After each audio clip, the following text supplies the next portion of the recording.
monoclonal antibodies are the way to go for everything, and the vaccine is evil, and they're just going to turn you gay like the frogs. And it's like, Jesus, like you can't, there's like no place to reasonably criticize from, because all of the people that are criticizing aren't doing it with an open mind, or they're not reading studies or doing anything. They're saying like, I do my own research, which means they listen to whatever the last guy on Joe Rogan said, and now they're parroting that opinion. What's happening, everybody? Today we have Destiny being interviewed by Lex Fridman on the Lex Fridman podcast. Destiny brings up Joe Rogan's audience and makes some sweeping generalizations about them, such as they're all anti-establishment, they get all of their information from Joe Rogan, and they don't do their own research. When Lex Fridman presses Destiny for evidence to support his claims, he provides none other than anecdotes and, as I already mentioned, generalizations. Anyway, let's watch Destiny make an ass out of himself again after Lex Fridman asks him a simple question. Let's go. I think there are good conversations to be had about a lot of stuff related to how we handled the coronavirus. Were lockdowns effective? Was there enough data to support the huge measures we took? Why didn't we have the option to show I was infected a month ago? Why do I need to be vaccinated? Why wasn't that option ever a thing in the United States? I don't think it was.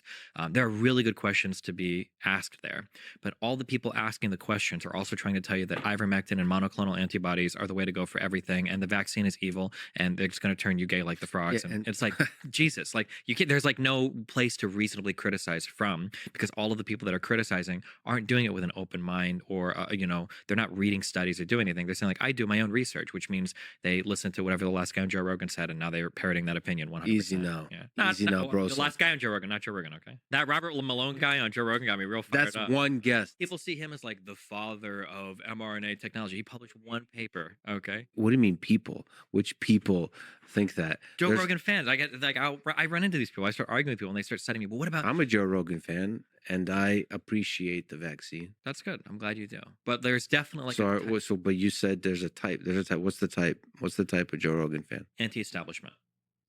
I think that's not Joe Rogan. That's a general public discourse. There's a default anti-establishment on the right and the left. That's the default easy thing to go to. I think Joe Rogan fans are definitely a certain type of anti-establishment, though. Like I could guess the Joe Rogan fan. Like if I were to do general population versus Joe Rogan fan, who do you think is more likely to be anti-vaccine? Do you have data on this? Or are you just guessing?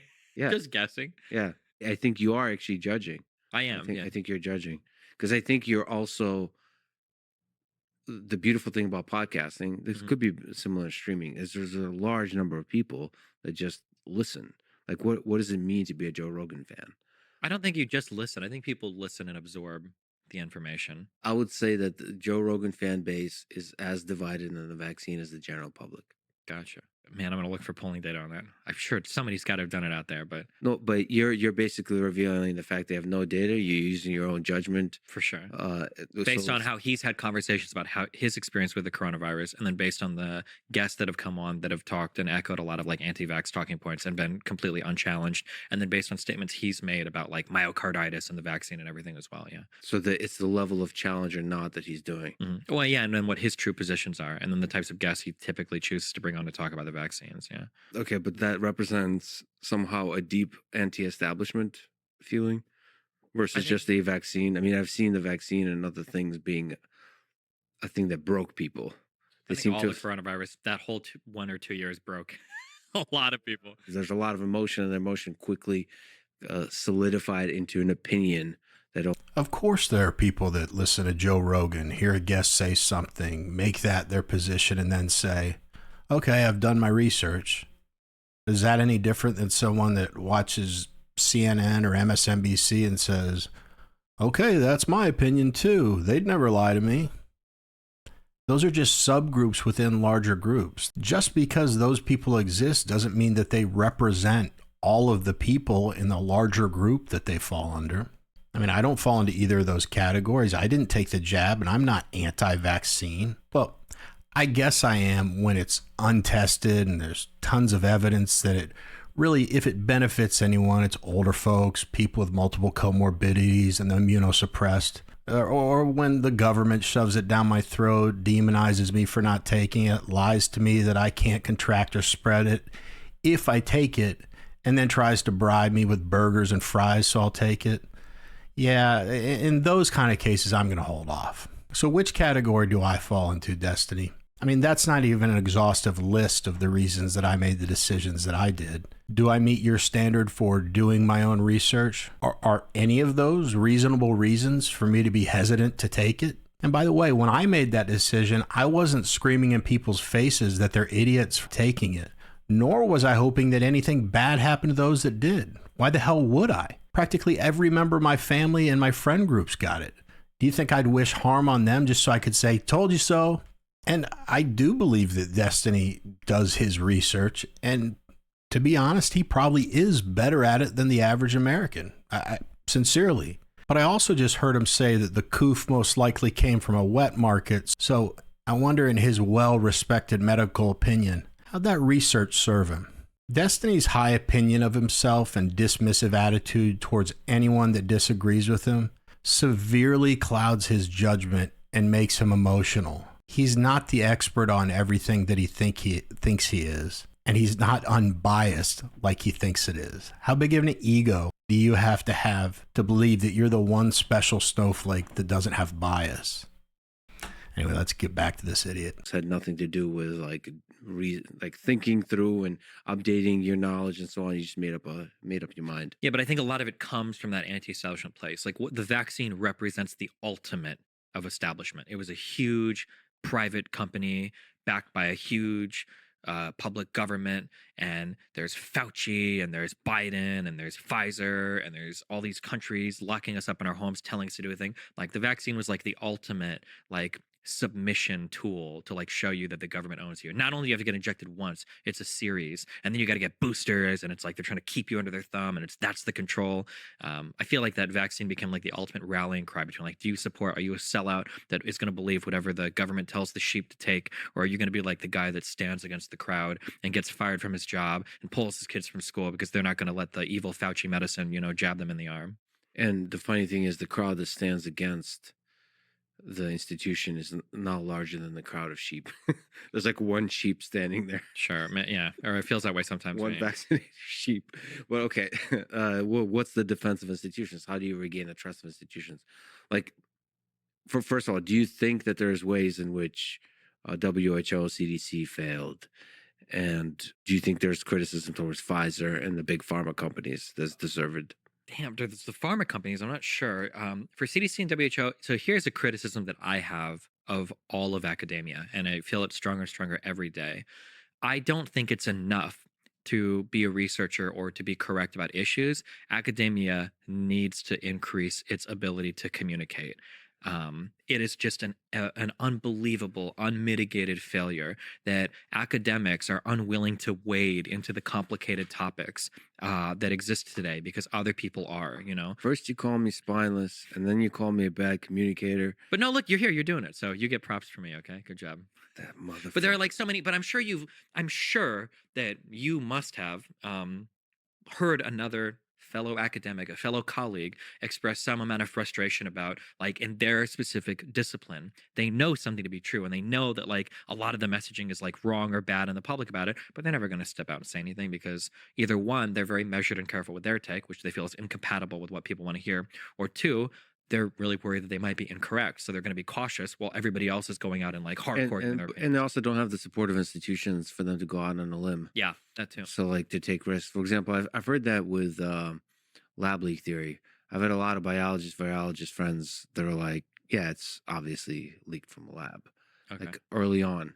Oh, maybe. Okay. We can fight over this one, but No, sorry, go ahead. No, keep talking. We can fight over this. But like I should sort of backstep and say, like, that's like you talk about shooting the shit. You haven't really investigated, but it's your gut. Like, this doesn't make any sense. They would never say that publicly. Sorry, I just realized that I jumped the gun a little bit with my earlier comments about the whole wet market lab leak thing. So you see where I was going with it. Anyway, like and subscribe. Of course. Mostly because you're saying, like, what they would all say is like, we want to see data. Yeah, which would be good, which is fine. So they're going with like this is too many coincidences in the same place. That's the logic. But they don't want to say anything because there's no data. You need to have evidence. You need to have actual evidence to say one way or the other. There's that. But there's also, just like you said, I mean, effective communication. You're a fan of Sean Carroll. Yes. He's like one of the only people in this whole planet that I like besides you. I love Sean Carroll. Anytime Sean Carroll's brought up as evidenced, there's a smile that comes over your face. I love it. Of like joy, yeah, of like a little kid thinking about Santa Claus. Okay, I love Sean Carroll too. People should just to be listen to clear, this podcast. I love Sean Carroll because I hate this divide between like you're either STEM or you're like philosophy, arts, and all that other stuff, and the two worlds can never cross. And I love that he was so good at physics, but like explores and pays attention to all of the like sociological stuff too. It's so rare to find that quality in a person. He's legit one of the really, really, really special minds. But you don't have to be a Sean Carroll. You can be just a little better at educating. Another person in the medical and the health space is somebody named Andrew Huberman, a friend of mine from Stanford. He's an incredible educator. Mhm. There's the kind of process in science they usually call like review or survey papers, where you basically summarize all that's going on, integrate it, and like draw wisdom from it, and also project like where's the discipline headed. And Andrew does that basically on all these subcomponents of the different stuff going on in neuroscience and biology, neurobiology, all of that. He does a podcast called Huberman Lab, where he just summarizes all and is able to explain like what does that actually mean for your life in terms of protocols of how to make your life better. And I feel like people should be able to do that more and more. But with virology, and oh boy, that's a tricky one. That's a really tricky one. I wish that people could have honest conversations. Like I attack a lot of people that do the lab leak theory stuff, but truly, we should be able to have that conversation publicly. It always feels like the people that are having the conversation don't ever really want to have the conversation. They're not being honest. Like I'm a guy that like does his own research, and it's so boring. You're reading studies, and a lot of it I can only do abstracts, and it's so much work. But I'll never ever say that about myself. I'm a guy that does his own research, because every time I hear somebody say that, they don't do any research. When they say they do their own research, what they mean is they've seen one. Sorry, I just needed a break before we wrap up the video. Going back to something that Destiny said earlier, why did Dr. Robert Malone fire you up? I don't care if he's the father or distant cousin of the mRNA vaccine. He's forgotten more about vaccines and viruses than you'll know in your entire lifetime. I mean, if there's anybody watching this right now that can't like visibly see the hubris just seeping off of Destiny, I don't know what else to tell you. I think you're a lost cause. Anyway, let's get back to the video. One podcast, and their opinion on it is What completely podcast is that?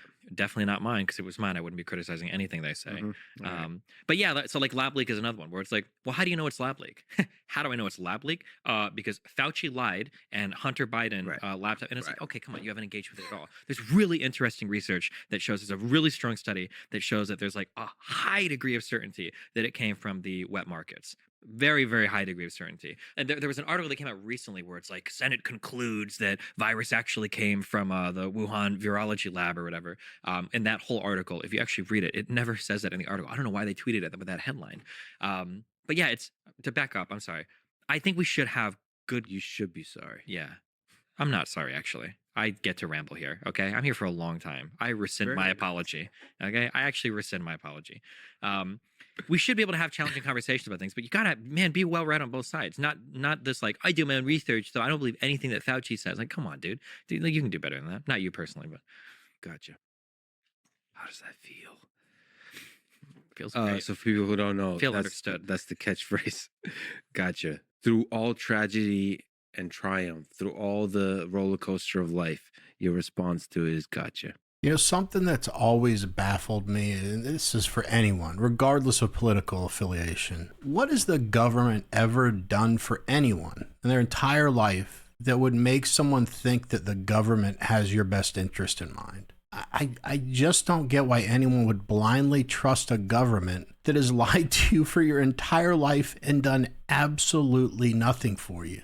To anybody watching this, play this little game with me. Think of some achievements that you're most proud of in your life, or some of your best memories. Did the government have anything to do with any of them? Or did you work hard, put in effort, make the right decision, study, or whatever else? It's been you that's made the decisions that have led to the best things, moments, memories, or achievements that you've had or love in your life, not the government. So again, why would you ever trust them without some skepticism?